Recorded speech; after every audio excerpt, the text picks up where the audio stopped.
साथ में मैं कई अपने जो हमारे पास मरीज दिखाने आते हैं उनको शंख बजाने की सलाह देता हूं। जब हम शंख बजाते हैं तो हमारे दोनों फेफड़े का फैलाव होता है, जो वायु हमारे अंदर जा रही है उसमें ज़्यादा से ज़्यादा मात्रा में ऑक्सीजन हमारा शरीर ग्रहण कर पाता है, और जब ऑक्सीजन हमारे शरीर को ज़्यादा मिलता है तो हमारी इम्यूनिटी, हमारी प्रतिरोधक क्षमता ज़्यादा बढ़ती है।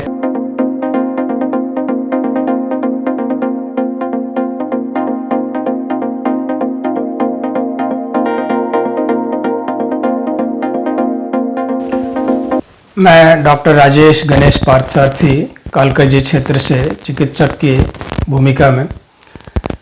सबसे पहले तो मैं यह बताना चाहूँगा कि चिकित्सक की जो भूमिका है वह सिर्फ कुछ दवाइयाँ लिख देने से और मरीज़ का इलाज कर देने से पूरी नहीं होती। तो इस भूमिका में मरीज़ क्यों बीमार हुआ, उसको स्वस्थ रखने की क्या बातचीत होनी चाहिए, क्या परामर्श होना चाहिए जिससे व्यक्ति बीमार ना हो, यह भी उस भूमिका में शामिल है। तो यदि मैं बात करूं कि मेडिकल साइंस जो साइंस ऑफ मेडिसिन है, जिसमें कि हम सिर्फ दवाइयों की बात करते हैं या दवा से जुड़े हुए उपकरण की बात करते हैं, जांच की बात करते हैं, जब मरीज आया तो उसके अंदर कुछ ना कुछ बीमारी ढूंढने की बात करते हैं और उस बीमारी को ढूंढ के फिर उसका उपचार करते हैं। तो यह जो साइंस ऑफ मेडिसिन है ये पूरी तरह से एक पूंजीवाद पर आधारित विषय है, जिसमें कि कंपनी है, प्रॉफिट मेकिंग है। तो यहाँ स्वास्थ्य की भावना कम रहती है। जबकि अगर मैं आयुर्विज्ञान की बात करूँ, आयुर्वेद की बात करूँ, जो हमारे सनातन संस्कृति से बना और चला आ रहा है, तो वहाँ व्यक्ति की आयु किस प्रकार से लंबी हो, किस तरह से उसका जीवन स्वस्थ हो, इस पर चीज़ें आधारित हैं कि हम वैसा खाना पीना करें, हम इस तरह से वर्जिश व्यायाम करें, इस तरह से दिनचर्या का पालन करें जिससे हम ज़्यादा से ज़्यादा स्वस्थ अपने आप को रख पाएँ। तो आज जब मैं चिकित्सक की भूमिका में खुद अपने आप को देखता हूँ तो शायद यह विषय मेरे लिए सबसे महत्वपूर्ण है कि जो व्यक्ति मेरे सामने आए या जो भी व्यक्ति मेरे संपर्क में हैं वह खुद को कितना अच्छे से अच्छे ढंग से स्वस्थ रख पाएंगे और अपने खुद के लिए, परिवार के लिए, समाज के लिए और राष्ट्र के लिए अपना योगदान दे पाएंगे। इस विषय पर हमारा परामर्श आधारित हो तो यह अति उत्तम बात होगी। तो इस भूमिका के साथ अभी ये बारिश का काल है और वर्षा ऋतु के समय में कई जगह पे हम देखते हैं कि पानी का रखरखाव इतने अच्छे ढंग से नहीं हो पाता है या वायरल बीमारियां काफ़ी ज़्यादा बढ़ जाती हैं, जिसमें कि बुखार, सर्दी, खांसी से लेके गैस्ट्रोएंटराइटिस, जो पेट खराब होना, उल्टी, दस्त, साथ ही कुछ खांसी और सांस से जुड़े एलर्जी के विषय होते हैं।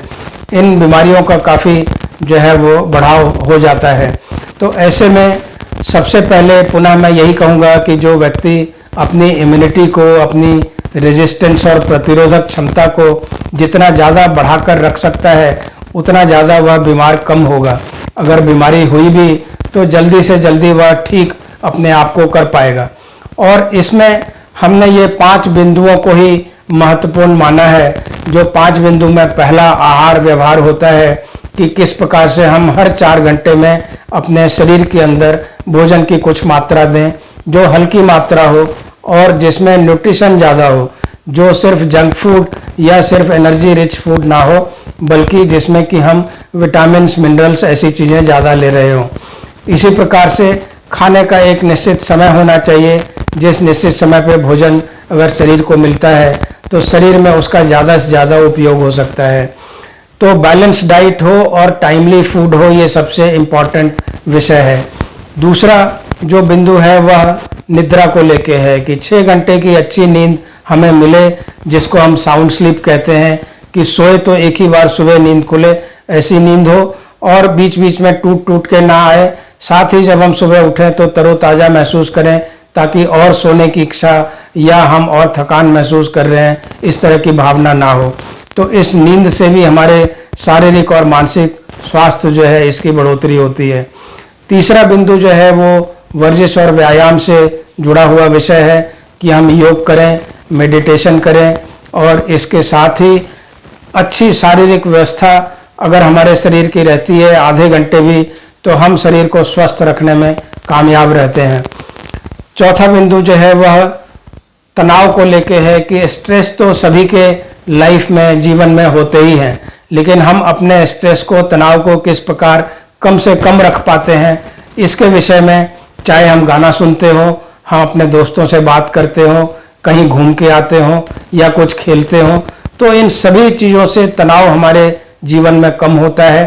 तो यह तनाव से कम करने वाला जो हमारा हॉबी हो सकता है, पैशन हो सकता है, हमारे दिनचर्या का विषय हो सकता है, यह भी हमें रोज के जीवन में होना चाहिए। और पांचवा बिंदु जो हाथ के 5 उंगलियों के साथ मैंने 5 बिंदु बताए, वह सोशल कनेक्टिविटी का है कि मनुष्य को हमने सामाजिक प्राणी कहा है, तो मनुष्य अकेला नहीं रह सकता, समाज के, अपने परिवार के, अपने और लोगों के साथ मिलजुल कर चलने की भावना हो, सहयोग की भावना हो। तो इस प्रकार हम जो हेल्थ, जो स्वास्थ्य को WHO ने भी डिफाइन किया है कि health is not the absence of disease but is the physical, mental and social wellbeing. तो इट्स अ स्टेट, ये जो वेलबींग का स्टेट है जिसमें कि हम शारीरिक, मानसिक और सामाजिक रूप से स्वस्थ रहने की बात करते हैं। जब हम इन 5 बिंदुओं पे अपना ध्यान केंद्रित करेंगे तो अपने आप को हम स्वस्थ रख पाएंगे। तो ये 5 बिंदु मैंने बताए, जैसे हमारी सारे शरीर की प्रतिरोधक क्षमता जो है वह ज़्यादा से ज़्यादा होगी तो थोड़ी बीमारी होगी भी तो हम पर उसका असर नहीं होगा या हम जल्दी से जल्दी ठीक हो जाएंगे। अब स्पेसिफिक अगर बात करूं कि जल का भराव, ऐसे में जैसे कालका जी गोविंदपुरी क्षेत्र में जहां मैं रहता हूं, वहां पे अक्सर नालियों का पानी पीने के पानी से मिल जाता है, सीवर का पानी मिल के आ रहा होता है, तो पानी जो है वह स्वच्छ नहीं आता। स्वच्छ पानी नल से भी अगर नहीं आए तो वैसे में हमारे बीमार होने का खतरा बढ़ जाता है। तो पेट का खराब होना और उसके साथ बुखार होना, यह एक आम बात है कि दस्त है, उल्टी की शिकायत होती है। तो सबसे पहले तो जो हम पीने का पानी इस्तेमाल करें वह स्वच्छ हो, इस बात का ध्यान दें।